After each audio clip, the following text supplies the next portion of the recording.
जब से लॉकडाउन लगा है, सामाजिक और धार्मिक संस्थाओं ने गरीबों की काफी मदद की है और कुछ लोग सिर्फ अखबार में फोटो छापने के लिए ही लोगों को मामूली राशन बांट रहे हैं, लेकिन कुछ लोग ऐसे भी हैं जो बड़े पैमाने पर गरीब लोगों की मदद कर रहे हैं।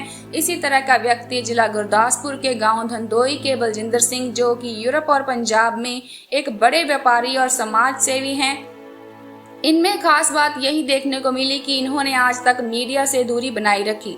बलजिंदर सिंह की मां जसबीर कौर उसको 2.5 साल की आयु में पैसों की कमी के कारण बीमारी से हार कर छोड़कर चली गई और उसके पिता अजीत सिंह ने उसके पालन पोषण के लिए दूसरी शादी कर ली, लेकिन उस मां सुमित्र कौर ने भी उसके पालन पोषण में कोई कमी नहीं छोड़ी। बलजिंदर सिंह द्वारा अपने ही महल में अपने माता पिता के बुत के पास अपने लिए एक शमशान घाट भी बनाया, जिसमें मरने के बाद उनका अंतिम संस्कार किया जाएगा।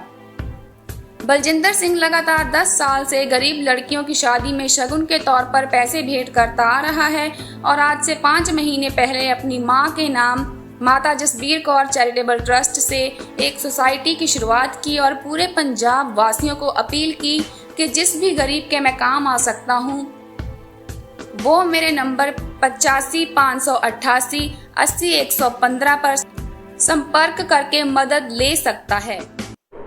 मैं ਤੁਹਾਨੂੰ ਪਹਿਲਾਂ ਦੱਸ ਚੁੱਕਿਆ ਕਿ ਮੇਰੇ ਜੋ ਮੇਰੇ ਅੰਦਰ ਸੰਸਕਾਰ ਹੈ ਮੇਰੀ ਮਾਂ ਦੇ ਸੰਸਕਾਰ ਹੈ। ਮੈਂ ਸਿਰਫ 10 ਸਾਲ ਤੋਂ ਨਹੀਂ ਇਹ ਕੰਮ ਕਰ ਰਿਹਾ ਤੇ ਮੈਂ ਨਾਰਵੇ ਵਿੱਚ ਵੀ ਇਹੋ ਕੰਮ ਕਰਦਾ ਹਾਂ।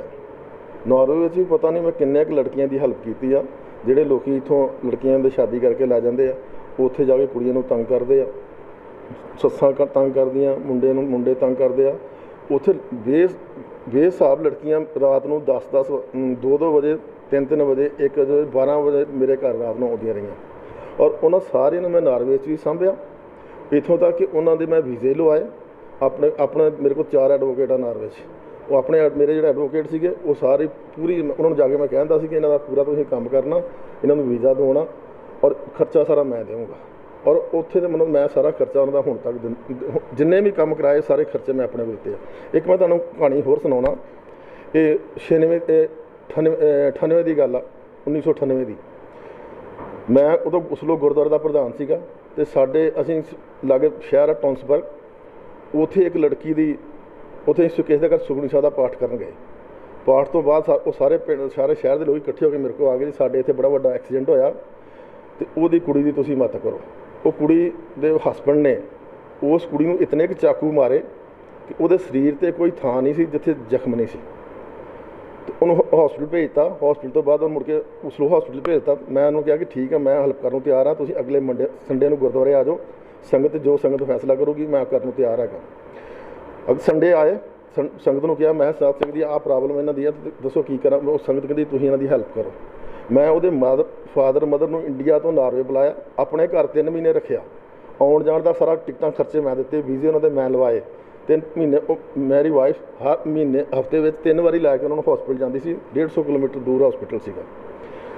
ਉਸ ਕੁੜੀ ਨੂੰ ਉਦੋਂ ਤੋਂ ਲੈ ਕੇ ਅੱਜ ਤੱਕ ਜਦ ਵੀ ਮੈਂ ਵਾਪਸ ਨਾਰਵੇ 10 ਦਿਨਾਂ ਵਾਸਤੇ ਜਾਣਾ, ਮੈਂ ਉਹਨੂੰ ਮਿਲ ਕੇ ਆਉਣਾ। ਔਰ ਮੈਂ ਪਹਿਲਾ ਇਨਸਾਨ ਆ ਨਾਰਵੇ ਵਿੱਚ ਜਿਹੜਾ ਉਹਨੂੰ ਮਿਲਦਾ, ਹੋਰ ਅੱਜ ਤੱਕ ਕੋਈ ਮਿਲ ਨਹੀਂ ਗਿਆ।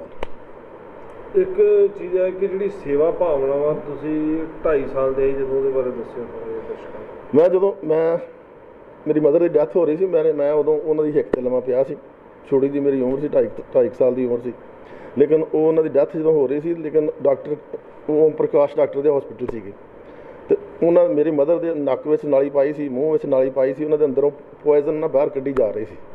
ਅਤੇ ਡਾਕਟਰ ਓਮ ਪ੍ਰਕਾਸ਼ ਆਇਆ ਅਤੇ ਮੇਰੇ ਫਾਦਰ ਸਾਹਿਬ ਵੀ ਉਹਨਾਂ ਲਾਗੇ। ਫਾਦਰ ਸਾਹਿਬ ਨੂੰ ਕਹਿ ਰਹੇ ਸੀ ਤੁਸੀਂ 2 ਹਫ਼ਤੇ ਇਹਨੂੰ ਪਹਿਲਾਂ ਲੈ ਕੇ ਆ ਜਾਂਦੇ ਅਤੇ ਮੈਂ ਇਹਨਾਂ ਨੂੰ ਮਰਨ ਨਹੀਂ ਸੀ ਦੇਣਾ। ਅਤੇ ਮੇਰਾ ਫਾਦਰ ਕਹਿ ਰਿਹਾ ਸੀ ਡਾਕਟਰ ਸਾਹਿਬ ਮੇਰੇ ਕੋਲ ਇੰਨੀ ਹਿੰਮਤ ਨਹੀਂ ਸੀ ਹੈਗੀ ਕਿ ਮੈਂ ਤੁਹਾਡੇ ਹੌਸਪੀਟਲ ਲੈ ਕੇ ਆ ਜਾਂਦਾ। ਲੇਕਿਨ ਮੈਨੂੰ ਉਦੋਂ ਤੋਂ ਹੀ ਮੇਰੇ ਮਨ ਵਿੱਚ ਬਣ ਗਈ ਸੀ ਕਿ ਜ਼ਿੰਦਗੀ ਵਿੱਚ ਜੇ ਮੈਂ ਕੋਈ ਬਣਿਆ ਅਤੇ ਮੈਂ ਗਰੀਬਾਂ ਦੀ ਸੇਵਾ ਜ਼ਰੂਰ ਕਰਨੀ ਆ। ਮੈਂ ਇਹੋ ਹੀ ਮੇਰੀ ਸੱਚੀ ਸ਼ਰਧਾਂਜਲੀ, ਮੇਰੀ ਮਾਂ ਨੂੰ ਮੇਰੀ ਸੱਚੀ ਸ਼ਰਧਾਂਜਲੀ ਇਹੋ ਹੀ ਹੋਊਗੀ ਜੋ ਮੈਂ ਕਰਨ ਦੀ ਮਾਣੀ ਦੀ ਕੋਸ਼ਿਸ਼ ਕਰ ਰਿਹਾ। ਇੱਕ ਤੁਸੀਂ ਆਪਣੇ ਘਰ ਦੇ ਬਾਹਰ ਇੱਕ ਆਪਣੇ ਮੰਮੀ ਪਾਪਾ ਦਾ ਸਟੈਚੂ ਬਣਾਇਆ ਵਾ, ਘਰ ਦਾ ਜਿਹੜੇ ਪੁਰਾਣੀਆਂ ਵਿਰਾਸਤਾਂ ਅਜੇ ਵੀ ਸੰਭਾਲ ਕੇ ਰੱਖੀਆਂ, ਕੀ ਕਹਿੰਦੇ ਉਹ ਜਿਹੜਾ ਮੈਂ ਸਟੈਚੂ ਬਣਾਇਆ ਨਾ, ਉਹ ਮੈਨੂੰ ਉਹ ਯਾਦ ਆਉਂਦਾ ਕਿ ਮੇਰੀ ਮਾਂ ਸੀ, ਮੇਰੀ ਮਾਂ ਕਿਸ ਤਰ੍ਹਾਂ ਮਰੀ। ਅਤੇ ਮੈਂ ਜਦੋਂ ਵੀ ਸਵੇਰੇ ਜਦੋਂ ਇੱਥੋਂ ਨਿਕਲਦਾ ਦਫ਼ਤਰ ਨੂੰ ਜਾਂਦਾ, ਅੰਮ੍ਰਿਤਸਰ ਨੂੰ ਜਾਂਦਾ, ਮੈਂ ਉੱਥੇ ਮੱਥਾ ਟੇਕ ਕੇ ਜਾਂਦਾ।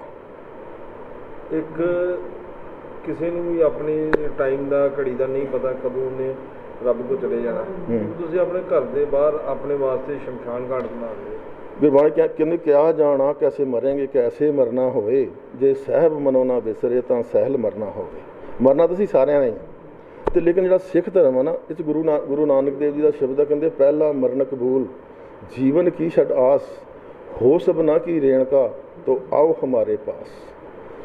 ਕਹਿੰਦੇ ਪਹਿਲਾਂ ਮਰਨ ਨੂੰ ਕਬੂਲ ਕਰੋ ਕਿ ਅਸੀਂ ਇੱਕ ਦਿਨ ਮਰ ਜਾਣਾ। ਇਨਸਾਨ ਜਦ ਤੱਕ ਜੰਮਣ ਤੋਂ ਲੈ ਕੇ ਮਰਨ ਤੱਕ ਇਹ ਮੰਨਦਾ ਹੀ ਨਹੀਂ ਕਿ ਮੈਂ ਇੱਕ ਦਿਨ ਮਰਨਾ। ਤੇ ਜਿਸ ਇਨਸਾਨ ਨੇ ਇਹ ਸਮਝ ਲਿਆ ਕਿ ਮੈਂ ਮਰਨਾ ਵਾ, ਤੇ ਉਹਦੇ ਅੰਦਰੋਂ ਹੰਕਾਰ ਖਤਮ ਹੋ ਜਾਂਦਾ, ਨਿਰਮਾਣਤਾ ਆ ਜਾਂਦੀ ਆ, ਤੇ ਉਹੋ ਹੀ ਗੁਰੂ ਦੇ ਦਰ ਤੇ ਪ੍ਰਵਾਨ ਆ ਜਿਹਦੇ ਅੰਦਰ ਹੰਕਾਰ ਖਤਮ ਹੋ ਗਿਆ। ਤੇ ਉਹ ਜੋ ਮੈਂ ਬਣਾ ਰਿਹਾ ਨਾ, ਉਹ ਮੈਂ ਬਣਾ ਇਸ ਲਈ ਰਿਹਾ, ਮੈਂ ਚਾਹੁੰਦਾ ਸੀ, ਮੇਰਾ ਖਿਆਲ, ਮੇਰੀ ਇੱਕ ਖਾਸ ਸੀਗੀ ਕਿ ਮੇਰਾ ਡੈਥ ਜਾਂ ਇੰਡੀਆ 'ਚ ਹੋਵੇ ਚਾਹੇ ਨਾਰਵੇ 'ਚ ਹੋਵੇ, ਲੇਕਿਨ ਜਿਹੜਾ ਮੇਰਾ ਅੰਤਮ ਸੰਸਕਾਰ ਹੈ ਨਾ, ਉਹ ਮੇਰੇ ਮਾਂ ਪਿਓ ਦੇ ਚਰਨਾਂ 'ਚ ਹੋਵੇ। ਉਹ ਇਸ ਲਈ ਮੈਂ ਪਹਿਲਾਂ ਹੀ ਬਣਾ ਦਿੱਤਾ। ਮੇਰਾ ਖਿਆਲ ਦੁਨੀਆ 'ਚ ਮੈਂ ਪਹਿਲਾ ਹੀ ਆਦਮੀ ਹੋਊਗਾ ਜਿਹੜਾ ਇਸ ਤਰ੍ਹਾਂ ਬਣਾ ਕੇ ਆਪਣੇ ਹੱਥੀਂ ਆਪ ਹੀ ਬਣਾ ਕੇ ਜਾ ਰਿਹਾ।